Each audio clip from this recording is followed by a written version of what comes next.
Hello, beautiful community. It's lovely of you to join me for this little chat about Ukraine firing Western weapons onto Russian territory. You know that this issue is in the news, and we're going to look at it in a way that's typical of what we do here on the chat channel, and that is we're going to focus on the procedural, how we look at the question, more than on the substantial, exactly where one's meant to land. That I want you to deal with yourselves. This is the first thing I'm doing today, and that's the world of chronic illness. It's especially lovely to see you first thing. And it's an amazing thing having really difficult physical health, but having great mental health. I know that a lot of people have neither, and some people have the other way around. And of course, I'm really grateful to know that a lot of people have no one nor the other, and that's absolutely wonderful. But I'm sending my love to all of you, whichever bucket you're in. Let's start with the basics. When a country is attacked, it's going to defend itself and fight back. That is what any country will do. In Ukraine's case, this means that it's going to use its own weapons to try to engage the sources of the Russian fire in that belt around Ukraine's border. But secondly, it's also going to engage in activity deeper into Russian territory. And that distinction will matter more in a few minutes when we discuss the use of Western weapons. And that Ukraine will do these two things with its own weapons is nearly obvious. We want to be careful about how much we use the word obvious, because nearly everything that's true, 97.3% of the things that are true but not obviously true. And then a tiny fraction of the things that are true are obviously true.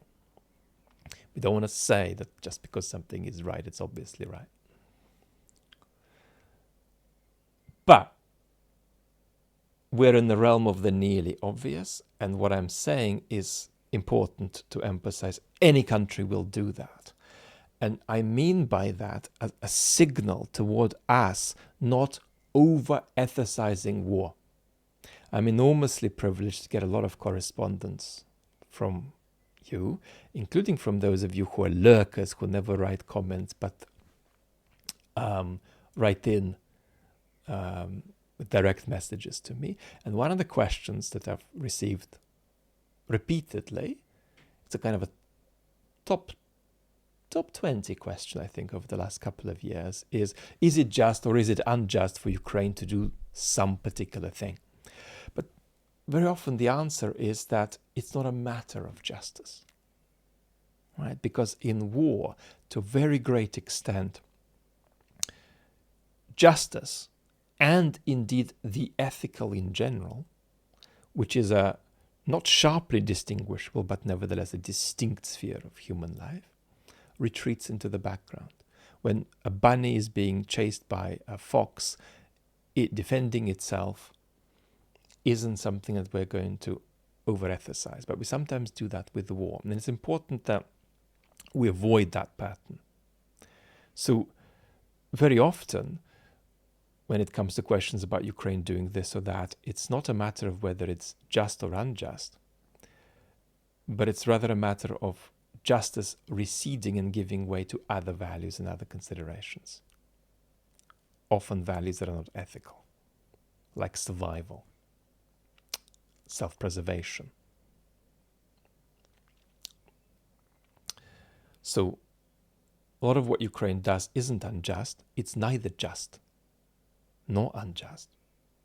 Instead, it's a product of an emergency situation in which considerations of security, survival, collective and political self-preservation are centered, with ethical values receding into the background. And you often come across this in a kind of ill-assorted example a lot of you would have got if you did a philosophy module as an undergraduate, you often get this question, is it just to torture a terrorist? You put aside the interesting substance of that question about whether torture is at all effective anyway. And what you end up is a conversation not about justice, but about necessity. It's certainly not just to do it, but it might be that certain considerations of necessity come in. I'm not saying they should, but I'm saying if you're going to frame the conversation at all sensibly, you're going to be talking about the realm of necessity, the necessity of avoiding some kind of ghastly thing occurring. It's not going to be a matter of whether it's just or unjust. So enough of that de-ethicizing housework. Let's say a little bit about Western and not just Ukrainian weapons being used on Russian territory. And here that distinction comes to the fore between, let's say firing a howitzer a few miles into Russian territory, directed at the source of Russian fire onto Ukrainian civilian infrastructure, onto the Ukrainian military, and firing a Western cruise missile 300 kilometers inside Russian territory. There's plenty of gradations in between too. And what I want to recommend is that the distance between any kind of a solid commitment to defeating Putin and supporting Ukraine and an affirmative answer to whether Ukraine may be permitted to use Western weapons in that stretch of territory around Ukraine's border, that distance between a strong commitment to Ukraine and an affirmative answer to that question is not great. It's not a big distance to travel. But then when we move to that second scenario, firing longer range weapons into Russian territory that are Western weapons, we enter a much more complex realm. And some of the questions in that realm aren't even questions at all, because it's just inconceivable that Western powers would allow certain modes of that kind of activity. So, for instance, there's just no world in which Washington would be thrilled with US weapons being used to take out early warning radar stations deep in Russian territory that look out for a nuclear attack. The West might have not have been like that if Ukraine does it with its own weapons. It's certainly not going to be okay with it doing that with Western weapons. So we're going to be talking about a series of gradations even within that question. And what I want to say doesn't legislate in any of these gradations, but just frames the conversation more widely. And that is that answers to these questions should flow from the West's strategy. And this makes the question difficult because the West's strategy is, as we know, incomplete. But that should be how it works, which means that answers to these questions are not obvious and that they cannot be substituted by the line Ukraine knows best. Not because Ukraine doesn't know best, but because there is no politics in that line Ukraine knows best. And that is because Ukraine is in this position of extraordinary dependence on the projection of Western power for its security and its survival. So let's look at a term I've used intermittently, but very intentionally over the last couple of years. And that is that while Ukraine is on the wrong end of a kind of maniacal imperial aggression from the Russians, Ukraine's defense is dependent on the projection of Western power that takes the form of the United States, and here is the term, engaging in an imperial proxy war. Now, these are terms that I'm not enormously enthusiastic about in my capacity as an intellectual, but I'm a bit more enthusiastic about them in my capacity as a public intellectual. And you helping me become a better public intellectual. I'm still a 12-year-old as a public intellectual, but I'm growing. Being a public intellectual comes with special responsibilities, which are about putting the community, putting the audience and their concerns first. Not just sitting here and saying, how many truths can I think of? It's 12, let's utter them. So let's say a few things that are going on within that terminology and why it's constructive for me to use it.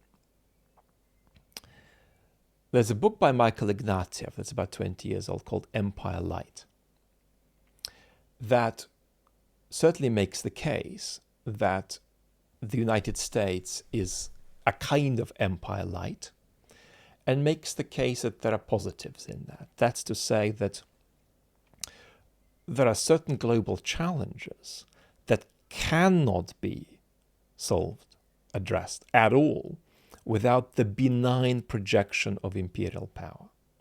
That's not to say that the empire at hand is entirely benign. That's just to say that a particular projection of power by it is benign. And you know that I strongly recommend that that's the case in Ukraine. And we can look at other important historical examples, such as the needed US intervention 30 years ago in Bosnia.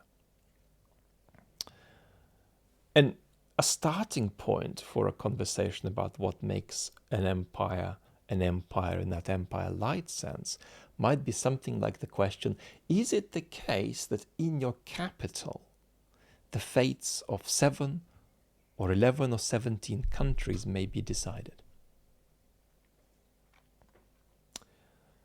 And then there is the term proxy.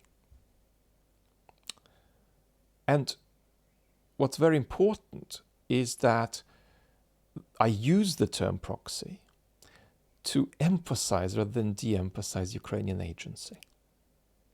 Because if your home is being invaded, but you securing your home is partly dependent on support from your neighbor who is in the middle of a quarrel with his wife, and so the safety of your home is partly predicated on the vicissitudes of goings-on in your neighbor's house next door. That's that situation of vulnerability, where your survival is dependent on the domestic affairs of what's up next door. And that's Ukraine's relationship with the United States. So to understand Ukraine's agency properly, you need to understand that extraordinary vulnerability that I do think is captured by the word proxy. Again, Michael Ignatieff, who I mentioned, does use that word about the war, as do I. And he is roughly as hawkish as I am on the significance of supporting Ukraine, on the significance of not allowing this Russo-Chinese semi-alliance to change by force borders in Europe.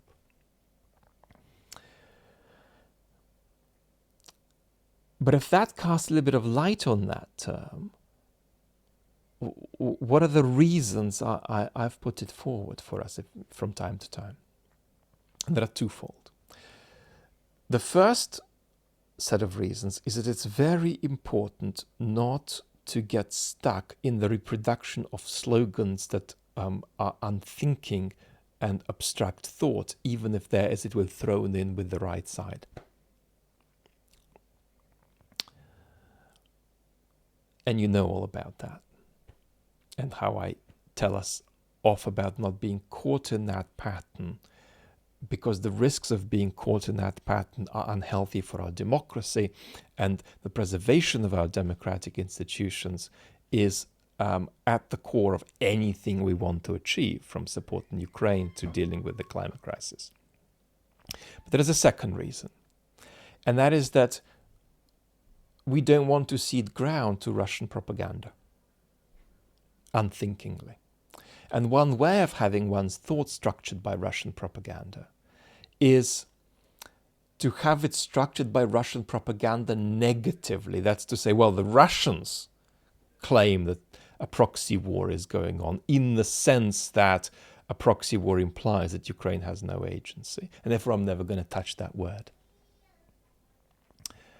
But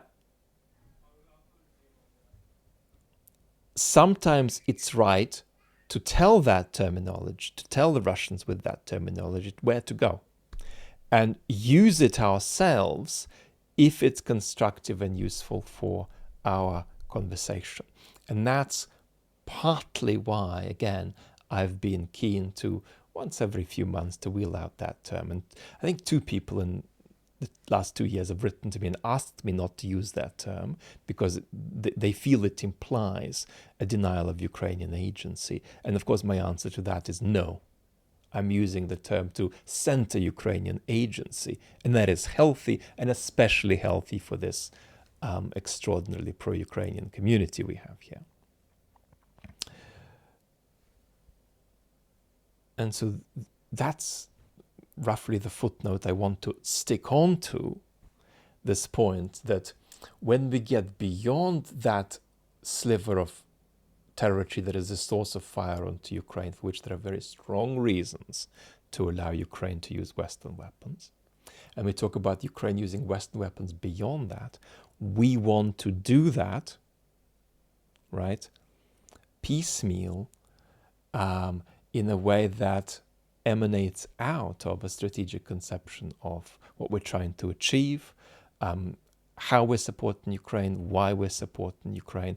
And that makes this conversation difficult because of the delimited nature of our strategy. But nevertheless, that is how this should work. And it can't be substituted by sort of a displacement of a genuine conversation about Western strategic interests by apolitical remarks about Ukraine knowing best. Well, Ukraine might know best, but the point is the West is going to center its own interests in the way these gradations get decided. And arguments about such gradations need to proceed in terms of the West's strategic approach to European security and the reimagination of a global order.